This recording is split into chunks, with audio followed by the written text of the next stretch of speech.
Put in another way, this means that in every great revolutionary movement that is of world importance, the idea of this movement must always be spread abroad through the operation of propaganda.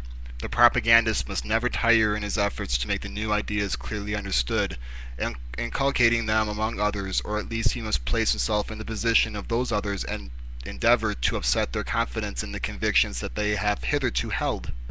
In order that such propaganda should have backbone to it, it must be based on an organization.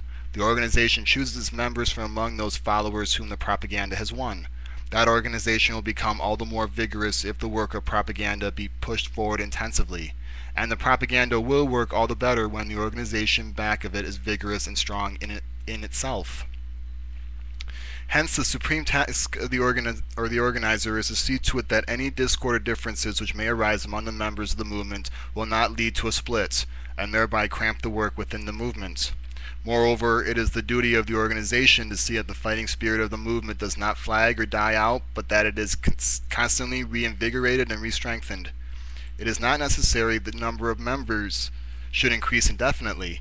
Quite the contrary will be better, in view of the fact that only a fraction of humanity has energy and courage.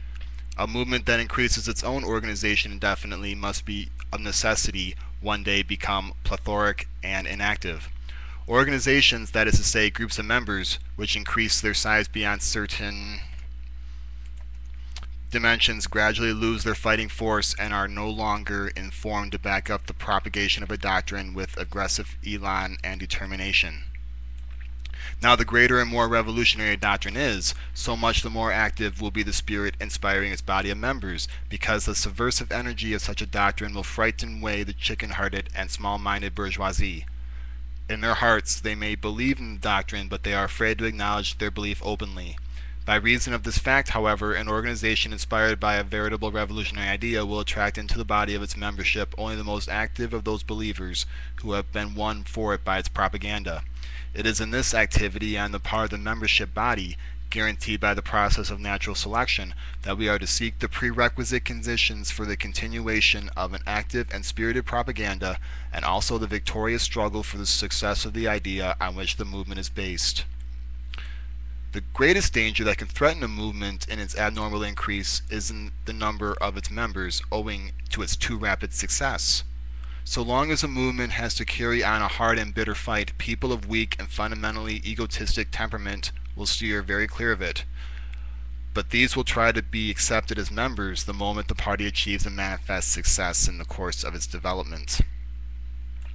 It is on these grounds that we are to explain why so many movements which were at first successful slowed down before reaching the fulfillment of their purpose, and from an inner weakness which could not otherwise be explained, give up the struggle and finally disappeared from the field.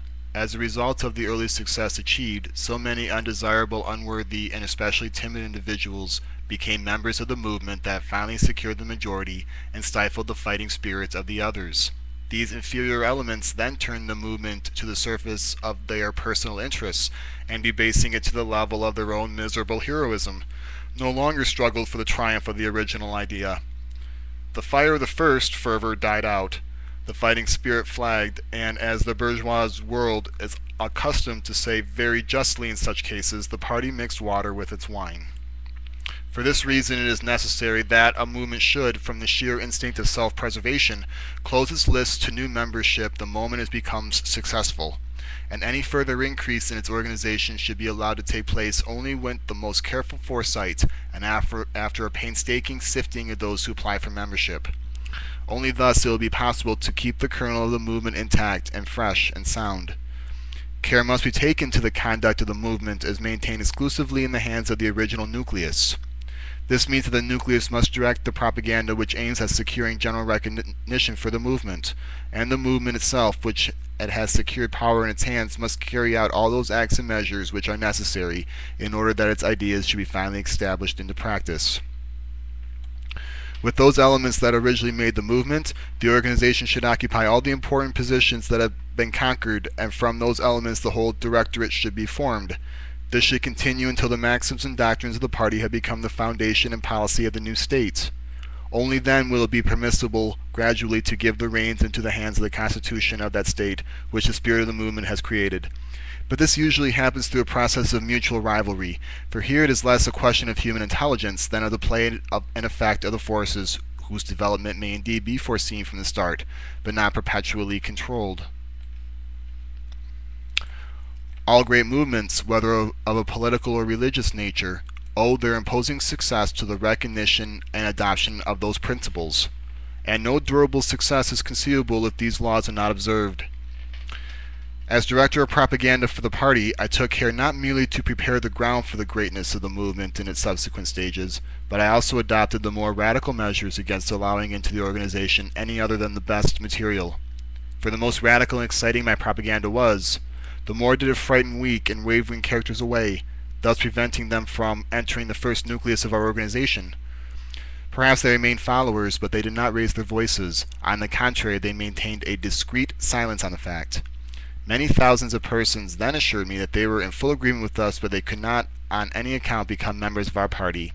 They said that the movement was so radical that to take part in it as members would expose them to grave censures and grave dangers, so that they would rather continue to be looked upon as honest and peaceful citizens and remain aside, for the time being at least, though devoted to our cause with all their hearts. And that was all to the good. If all these men who in their hearts did not approve of revolutionary ideas came into our movement as members at that time, we should be looked upon as a pious confraternity today, and not as a young movement inspired with the spirit of combat. The lively and combative form which I give to all our propaganda fortified and guaranteed the radical tendency of our movement, and the result was that, with few exceptions, only men of radical views were disposed to become members. It was due to the effect of our propaganda that within a short period of time hundreds of thousands of citizens became convinced in their hearts that we were right and wished us victory, although personally they were too timid to make sacrifices for our own cause or even participate in it. Up to the middle of 1921, this simple activity of gathering in followers was sufficient and was of value to the movement. But in the summer of that year, certain events happened which made it seem opportune for us to bring our organization into line with the manifest successes which the propaganda has achieved. An attempt made by a group of patriotic visionaries, supported by the chairman of the party at that time, to take over the direction of the party led to the breakup of this little intrigue, and by a unanimous vote at a general meeting entrusted the entire direction of the party to my own hands.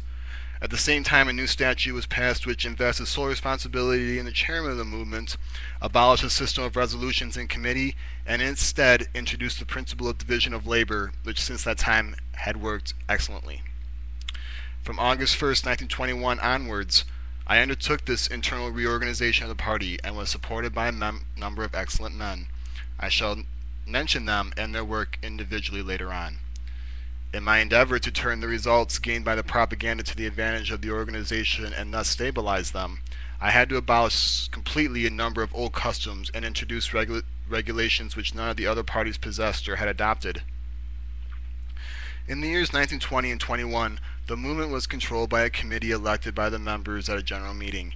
The committee was composed of a first and second treasurer, a first and second secretary, and a first and second chairman at the head of it. In addition to these, there was a representative of the members, the director of propaganda, and various assessors. Comically enough, the committee embodied the very principle against which the movement itself wanted to fight with all its energy, namely the principle of parliamentarianism. Here was a principle which personified everything that was being opposed by the movement, from the smallest local groups to the district and regional groups, the state groups, and finally the national directorate itself.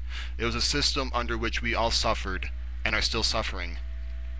It was imperative to change the state of affairs forthwith, and if this bad foundation in the internal organization was not to keep the movement insecure and render the fulfillment of its high mission impossible.